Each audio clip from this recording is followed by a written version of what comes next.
Welcome to our channel صدقہ جاریہ۔ Video شروع کرنے سے پہلے آپ سے ریکویسٹ ہے کہ چینل کو سبسکرائب کر لیجئے۔ یہ خواب کیوں دکھاتا ہے بندوں کو؟ اور یہ ایک ایسا عمل ہے کہ جو انسان جس پہ قابو نہیں پا سکتا، جو انسانی ڈسکوری سے باہر ہے کہ ایسا کیوں ہوا۔ آپ دیکھیں کہ انسان دو چیزوں کا مجموعہ ہے، ایک اس کا جسم ہے اور ایک اس کی روح ہے۔ جہاں یہ دونوں آپس میں ایک دوسرے سے موافقت کرتے ہیں، ایک دوسرے کے ساتھ کوآرڈینیٹ کر رہے ہیں، وہاں یہ ایک دوسرے سے کشمکش بھی کرتے ہیں۔ بعض اوقات جسمانی خواہشات روح پر غالب آ جاتی ہیں، بعض اوقات روحانی کیفیات جسم پر غالب آ جاتی ہیں۔ عام طور پر دن میں جب ہم دنیا کے کام کر رہے ہوتے ہیں تو ہمارا جسم ایکٹیو ہوتا ہے، اور اس کا نتیجہ کیا ہوتا ہے کہ روح کی جو کار فرمائی ہیں وہ ذرا لو ہو جاتی ہیں۔ رات کو جب ہم سوتے ہیں اور جسم ہمارا بالکل بے حس ہو جاتا ہے تو پھر روح جو ہے وہ ابھر کر آتی ہے، اس کی کار فرمائی بڑھتی ہے، وہ زیادہ ایکٹیو ہو جاتی۔ پھر آپ کو قرآن کی وہ آیت بھی یاد ہوگی کہ جس میں اللہ تعالیٰ فرماتے ہیں کہ جب انسان سوتا ہے تو ہم اس کی ایک روح لے لیتے ہیں، جس کو زندگی دینی ہوتی ہے وہ واپس لوٹا دیتے ہیں، ورنہ جو دوسری باقی ہوتی ہے وہ بھی لے لیتے ہیں۔ اب یہ جو روح نکلتی ہے نا ایک ہمارے جسم سے، تو یوں لگتا ہے کہ جیسے وہ مختلف جگہوں پہ وانڈر کرتی ہے، یعنی گھومتی پھرتی، اور بعض اوقات دور دراز پہنچ کے مثلا کسی مردے سے جا ملاقات کرتی، کیونکہ روح تو ایک لطیف چیز ہے نا۔ جب ماں کے پیٹ میں بچے کے اندر آتی ہے تو کوئی پتہ نہیں چلتا، جب نکل جاتی ہے تو کوئی پتہ نہیں چلتا۔ اسی طرح روح دیواروں کے پار بھی چلی جاتی ہے۔ قرآن پاک میں آتا ہے نا کہ اینما تکونوا یدرککم الموت ولو کنتم فی بروج مشیدہ، یعنی اگر بالکل ساؤنڈ پروف اور ہوا پروف جگہ پر بھی کوئی چیز رکھ دی جائے تو کیا ہوگا؟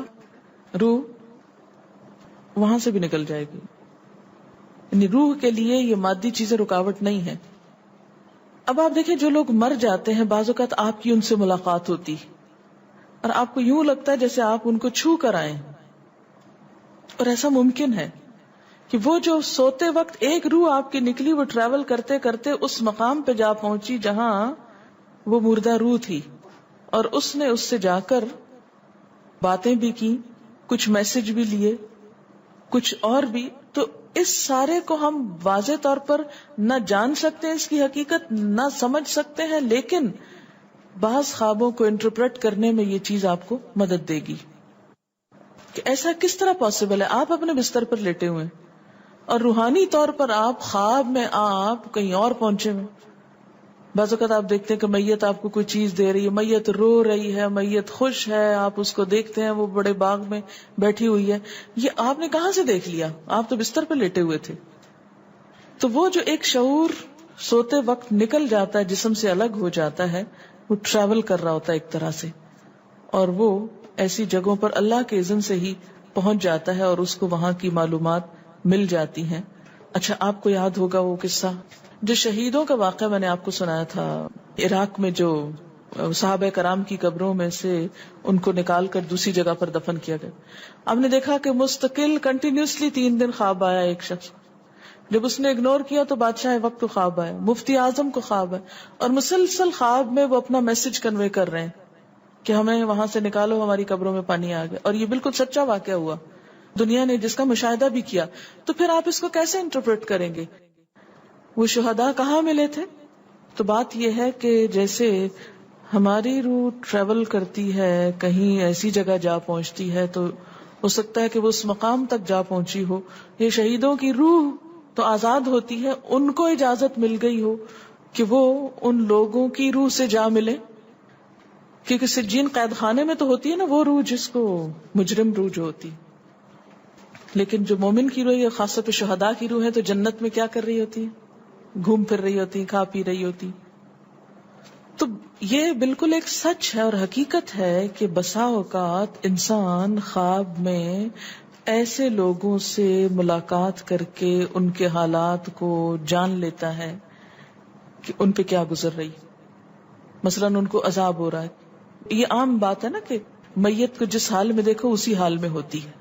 یعنی اگر خواب میں دیکھیں کسی نے اپنے والدین کو دیکھا کہ وہ بہت رو رہے ہیں فوت ہونے کے بعد, تو کیا کرنا چاہیے؟ ان کی طرف سے صدقہ دعا کرنی چاہیے. یہ بھی اللہ کی ایک رحمت ہوتی ہے کہ ان کو موقع دے دیا جاتا ہے کہ وہ اپنا میسج کنوے کر دیں. ایک طرح سے وہ اس کے دل کی بات نہیں ہوتی, الا یہ کہ آپ کسی انسان کے بارے میں بہت برا گمان رکھتے ہیں اور آپ اسے دیکھتے ہیں کہ وہ رو رہا ہے یا کچھ, لیکن کئی اور لوگ دیکھتے ہیں کہ وہ ہنس رہا ہے, کھیل رہا ہے. تو اس کا مطلب یہ ہے کہ پھر آپ ان دو کا کنٹراڈکشن کیسے دور کریں گے؟ تو پھر آپ یہ دیکھیں گے کہ جس نے خواب دیکھا ہے اس کا اپنا نظریہ اس شخص کے بارے میں کیا تھا, کیونکہ اس کی اپنی بدگمانی تو نہیں اندر چھپی ہوئی تھی کہ جو سوتے وقت اوپر ابھر آئی اور اس نے وہ روپ اس طرح کا دکھا دیا. پھر وہ حدیث نفس میں آ جائے گی, دل کی بات میں وہ چیز آ جائے گی. ٹھیک. تو نبوت کا جیسے انبیاء علیہ السلام کو کچھ غیب کی خبریں دے دی جاتی تھی, اسی طرح عام انسانوں کو خواب کے ذریعے کچھ غیب کی خبریں دے دی جاتی ہیں. لیکن کسی بھی خواب کے سچا ہونے کی آپ کوئی دلیل نہیں رکھتے. ایز سچ واضح بات یہ نہیں کہہ سکتے کہ میں نے جو خواب دیکھا وہ بالکل سچ ہو جائے گا, یہ آپ دعویٰ نہیں کر سکتے. نبوت کا تو دعویٰ کیا جا سکتا ہے, لیکن آپ اپنے خواب کا دعویٰ نہیں کر سکتے کہ میں نے جو دیکھا ہے وہ بالکل سچ دیکھا. ہو سکتا ہے آپ کو شیطان نے ڈرایا ہو سکتا ہے کہ آپ کے اپنے دل کی سوچیں اور خیالات اس میں آ رہے ہوں, اور خصوصاً اس وقت جب دو متضاد آپ کو خبریں ملیں. مثلا ایک شخص آپ کے پاس آتا ہے, وہ کہتا ہے کہ میں نے آپ کے بارے میں بہت اچھا خواب دیکھا. دوسرا آتا ہے کہتا ہے کہ میں نے آپ کو اچھے حال میں نہیں دیکھا. اب یہ فرق کس چیز کا ہو گیا؟ اس کے اپنے گمان کا فرق ہے. ایک آپ کے بارے میں گمان اچھا رکھتا ہے, وہ آپ کو اچھا دیکھنا چاہتا ہے لہذا وہ آپ کو اچھا دیکھ رہا ہے, اور دوسرا آپ سے حسد رکھتا ہے اور وہ آپ کو ہر قیمت پہ ختم ہوتے دیکھنا چاہتا ہے. وہ ویسے تو مار نہیں سکتا آپ کو, لہذا خواب میں مار لیتا ہے اور خواب میں آپ کا حال برا دیکھ لیتا ہے. تو وہ خواب دراصل کیا ہوتا ہے؟ اس کی اپنے نفس کی بات ہوتی ہے.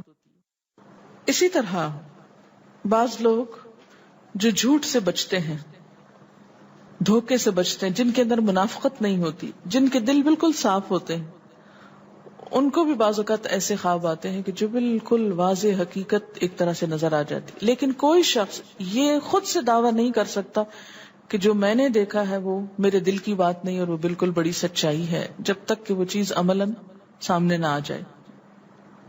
آپ صلی اللہ علیہ وسلم نے فرمایا, اچھا خواب اللہ کی طرف سے ہے اور برا شیطان کی طرف سے. یعنی اگر آپ کسی کو برا دیکھ رہے ہیں یا کسی کی برائی دیکھ رہے ہیں تو وہ دراصل کیا ہے؟ شیطان ہے آپ کے اندر, جو آپ کو اس شخص کے خلاف یا کسی خاص واقعے کے خلاف بھڑکا رہا ہے, اور آپ اپنی تسلی کر لیتے ہیں خواب کے ذریعے. فرمایا پس جب کوئی شخص پسندیدہ خواب دیکھے تو اسے صرف اس شخص سے بیان کرے جس سے محبت اور اعتقاد ہے. یہ میرا مشورہ نہیں, نبی صلی اللہ علیہ وسلم کا ہے آپ سب کے لیے. بخاری اور مسلم کی روایت ہے کہ جب کوئی اچھا خواب آپ دیکھیں تو کیا کریں؟ اس کو بتائیں جس سے آپ محبت رکھتے ہو, وہ آپ سے بھی رکھتا ہو اور جس پر آپ کا اعتماد ہو. جیسے حضرت یعقوب علیہ السلام نے کیا کہا تھا بیٹے کو کہ مجھے تو بتا دیا, بھائیوں کا نہیں بتانا. اور جب مکروہ خواب دیکھیں تو حق تعالی سے اس خواب کے شر اور شیطان کے فتنے سے پناہ مانگے. جب برا خواب دیکھیں تو اس خواب کے شر اور شیطان کے فتنے سے پناہ مانگے کہ شیطان بہکانے لگا انسان کو. اچھا آپ دیکھیں کہ بعض اوقات یہ ہوتا ہے کہ جسے ہمارا کسی سے اختلاف ہوا ہے, عقیدے میں, گھر کے جھگڑے میں, کسی ذاتی اس میں, تو ہم کمزور ہوتے ہیں, مجبور ہوتے ہیں, اس کو کچھ کہہ نہیں سکتے. تو پھر ہم بعض اوقات اپنی تسکین کیسے کرتے ہیں؟ خوابوں میں کرتے ہیں. مثلا ایک لڑکا کسی سے شادی کرنا چاہتا ہے اور وہ کر نہیں پاتا, اس کو وہ رشتہ مل نہیں رہا, تو وہ خواب میں دیکھتا ہے کہ اس کی شادی اس سے ہو گئی ہے, اس لڑکی سے. تو بعض خوابوں کی نوعیت بس صرف اتنی ہوتی, اس سے زیادہ اس کی حقیقت نہیں ہوتی. اچھا بعض اوقات جیسے کسی سے ضد ہے, عداوت ہے, دشمنی ہے آپ کی,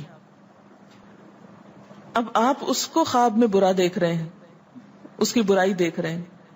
تو یہ دراصل کیا ہے؟ شیطان کا شر ہے جو آپ پہ غالب آ گیا ہے.